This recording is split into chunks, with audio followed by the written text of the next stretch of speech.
Today, we ride one of Amtrak's fastest trains. We're traveling between two of the American Midwest's most important and recognizable cities, on tracks with much more history than you might think.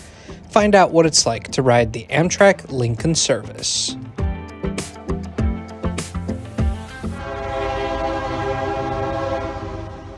Our journey begins early in the morning in Chicago, Illinois. Hey everyone, welcome to a brand new Trains Are Awesome video. I'm Tom. I'm in Chicago again at the beautiful Chicago Union Station. Today we're going to take an Amtrak train that I've never been on before.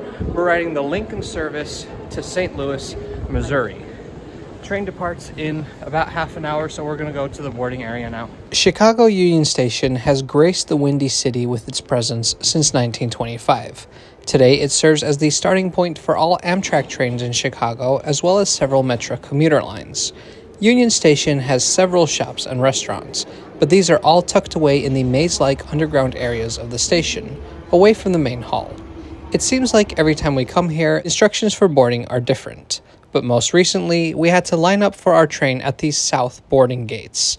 Yes, train stations in the United States have boarding gates. So it looks like they've changed the boarding procedure here again since last time I was here. So you're back in the waiting room now, but there's no more chairs, there's just a line. So it's better than the whole lining up in the main hall thing, but it's still one of the things I hate most about this station. My apologies if I sound too negative. There's so much that I really enjoy about train travel in the United States, but boarding just isn't one of those things. It's made worse by the fact that we got to the station more than a half hour before boarding time, but we were still stuck near the back of the line. Anyway, we're on the train now. Welcome aboard Lincoln Service number 301, which will take us to St. Louis, Missouri in 4 hours and 45 minutes. These cars are the new Venture cars, built by German company Siemens at their factory in Sacramento, California. These cars have become the standard for Amtrak Midwest services. They feature all the modern amenities you might expect: passenger information screens, chargers between the seats, fully accessible toilets. Now, finding a seat can be a little bit of a challenge because generally with Amtrak, seats are first come, first served. And I was traveling with Lindsay, so we wanted to find seats next to each other. Fortunately, we found two table seats and got comfortable. We depart Chicago right on time at 7:15 a.m. Things feel a lot better once you get a seat and things are moving. Almost immediately after emerging from the Union Station tunnels, though, we come to a stop. And over the PA, the conductor explains why. Ladies and gentlemen, as you can probably tell, we have stopped just outside the Chicago station here. Just having a bit of signal issues. Working that out now. We should get the green light here momentarily, and then we'll continue our trip. Just waiting on the green light here. A little bit of signal trouble. However, we should get going momentarily. Thank you all for your patience. That had the potential to really throw a wrench in our plans. There were people waiting for us in St. Louis. Fortunately, we only stood still for 2 minutes. The issue was resolved, and we were off. There are 4 Lincoln services per day per direction. We are on the first departure of the day. The train after us, number 319, is technically called the Lincoln Service Missouri River Runner since it extends beyond St. Louis and across the Show Me State to Kansas City. 301 and 319 depart in the morning, while 305 and 307 depart in the evening. Additionally, there is a 2 o'clock departure from Chicago called the Texas Eagle. This is a long-distance train that runs beyond St. Louis, but in Illinois, you can basically just treat it as a 5th Chicago to St. Louis train. Amtrak has these PDF schedules online, but I don't really like this one because it doesn't show the train to Kansas City or the Texas Eagle, so it really doesn't give you a complete picture of all that Amtrak offers between Chicago and St. Louis. Plus, apparently one of these trips takes 369 hours. The Lincoln service is funded by the state of Illinois. Of all the trains, ours is basically an express, skipping the most stops and running the fastest. On the way, we only stop at Joliet, Bloomington-Normal, Springfield, and Alton. We skip 5 intermediate stops and only stop at 4. Okay, so we are on our way. We're running alongside the CTA Orange Line for a little bit. The next stop will be Joliet.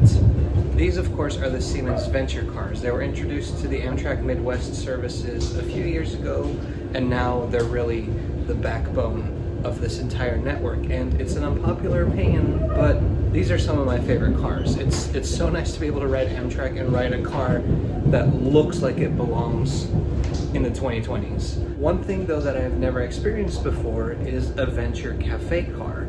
These were the last cars to be introduced. First they did coach, then they did business, and by the time the cafe cars were introduced, I was no longer living in the Midwest, so we're gonna check one out right now. So here's the Venture Cafe car. Actually, it's half a coach car and half a cafe. I'm a little bit surprised at how basic the interior of the cafe is, especially when you compare it to the new Acela trains in the Northeast. Like the new Acelas, a major downgrade for passengers is the fact that there's no cafe seating. Like we just saw, the other half of the cafe car is just regular coach seating.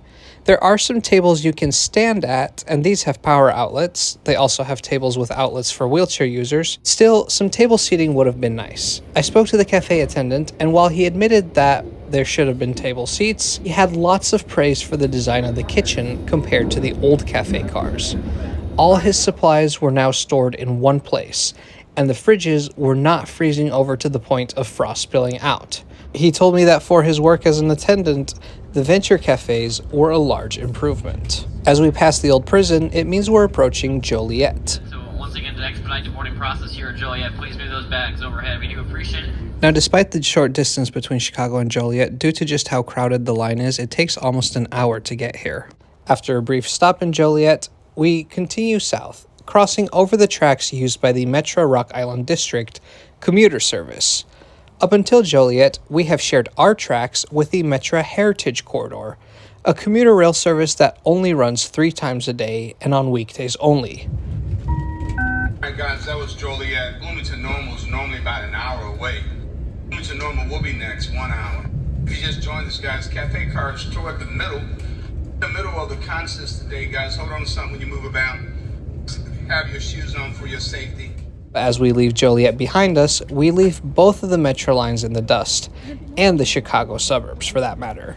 For the next few hours, we will cruise through the rolling Illinois countryside. The farmland is occasionally interrupted by small and mid-sized cities, but like I said, we only stop at the major ones along the route. I've got most of the Amtrak Midwest network under my belt at this point, but the Lincoln service was always a big gap, so I'm glad for the opportunity to finally ride it today. The Lincoln service is also special because it's one of only a few Amtrak routes outside the Northeast to go up to 110 miles per hour. That's 177 kilometers per hour. That is a relatively recent development. Though this service is funded by the state of Illinois, the tracks between Joliet and St. Louis are owned by private company Union Pacific. In 2010, the state and the railroad agreed to upgrade the tracks to accommodate higher speeds, funded of course by the state and federal grants. The track upgrades were done quickly, but speeds weren't raised until several other improvements were made as well, such as signaling and crossings. Trains started running at 90 miles per hour in 2021 and at 110 in 2023. Now, our train can cover 284 miles, 457 kilometers, in under 5 hours. Still seems kind of slow. If we were able to keep this top speed consistently, we'd probably be able to do the journey in about 3 hours. Unfortunately, there are still slow sections, the tracks are freight owned, but at least it makes it competitive with driving in terms of time, with the clear advantage that you don't need to do any of the actual driving yourself. That station we just passed, that was Pontiac, a city of 11,000. So the atmosphere on board was very cheerful. It's a few days before Christmas, and so the train was packed with people probably going to visit family. And I do mean packed. The train was completely sold out, but honestly, almost every Amtrak Midwest train I've ever been on has been sold out. It goes to show that Americans want trains. They want good trains. And Amtrak has the ridership numbers to back that up, having broken ridership records for 2 consecutive years. I think it justifies making investments like they did in this line on more places. Now, across from us, there was a family of 4. And behind them, there was a guy watching a show on his computer, but he had the volume up really loud, which of course is super annoying. And then the mom of the family just got up, walked to his seat, pressed the mute button, and then went back to her seat. And honestly, my respect for her grew so much when she did that. That's what we all need to start doing. Once again, now arriving here at Bloomington-Normal. Thank you all for choosing Amtrak. Our next stop is Bloomington-Normal. Bloomington and Normal are 2 cities right next to each other. This station serves an area that's home to about 170,000 people. Just a normal station. Normal might seem like a really, well, abnormal name for a city. It's actually really interesting. So, Normal is home to Illinois State University. This university specializes in training teachers, and a school that trains teachers is called a normal school. Think of the word normal as in, this should be the norm for how teachers teach. And so the town was named Normal after the university in 1867. Somewhat ironically, we skip Lincoln, Illinois, and then we pull over to let the northbound Texas Eagle pass us. The Eagle is a daily train between Chicago and San Antonio. 3 times a week, the service runs all the way to Los Angeles. But what about our train? What's the story there? Let's start with these tracks. The first section between Alton and Springfield opened in 1852 as the Alton and Sangamon Railroad. Construction went really fast, and by 1856, tracks extended all the way to Chicago. In the early years, the line was operated by a bunch of related companies, many of which underwent frequent name changes. But by 1862, it was all the Chicago and Alton.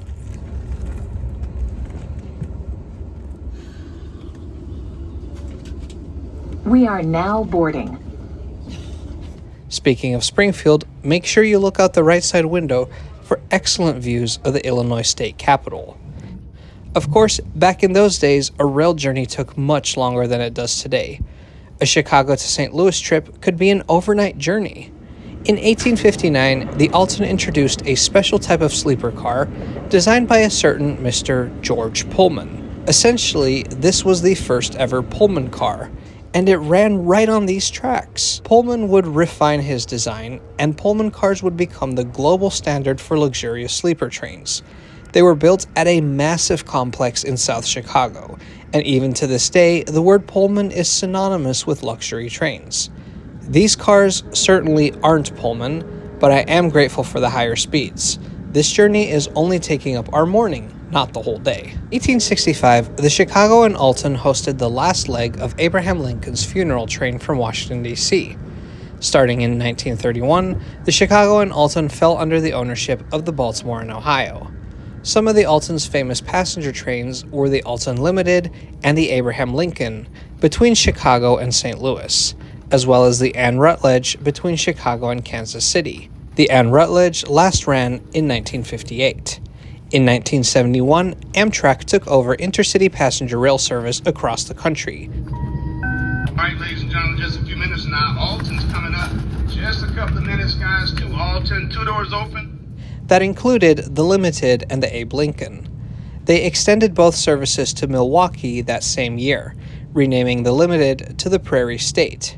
In '73, both services became turboliners, again running just between Chicago and St. Louis. That year, the state of Illinois stepped in to fund the State House. The state only paid to run the train between Chicago and Springfield, but because turning a train around in Springfield wasn't very easy, Amtrak ran it down to St. Louis on their own dime. In '76, the turboliners were removed from service, and Amtrak used regular cars again. The trains were renamed to Abe Lincoln and Ann Rutledge. The next year, the Lincoln became the Ann Rutledge and was extended to Kansas City. From 1986 to '96, Amtrak also ran the Loop, a train between Chicago and Springfield, which for a while used gallery cars. In 2006, the state of Illinois added more service to the line. This is when they renamed it to the Lincoln Service. There were 3 trains a day, plus the Ann Rutledge. When the latter was shortened to run between Kansas City and St. Louis only, they added a 4th Lincoln service. We are approaching St. Louis, and if you look out the right side window, you'll soon catch a glimpse of the Gateway Arch. Opened in 1965, this was designed by architect Eero Saarinen, the same person who designed Dulles Airport. At 630 feet, or 192 meters tall, it is the tallest arch in the world. The land around the arch is known as Gateway National Park, and it is the smallest national park in the U.S. It was redesignated as a national park in 2018, having previously been a national memorial. That's a move that was seen as quite controversial by many. Please take this time to check around your seat and gather your personal possessions before exiting the train. Please watch the gap between the train and station platform. We crossed the Mississippi River over the MacArthur Bridge. We're 108 feet, or 33 meters above the water. This bridge originally opened as a bridge for cars in 1917, and for trains in 1928. In 1981, it was close to cars, but the roadway deck was not fully removed until 2014. Until the 1970s, Amtrak trains actually crossed from W radio territory into K radio territory over the Eads Bridge, slightly north of us. This bridge today serves the Metrolink light rail system instead. On approach to St. Louis, those Amtrak trains back in the day used to take a tunnel through downtown, but again, that tunnel is now part of the light rail system and we run elevated through the city.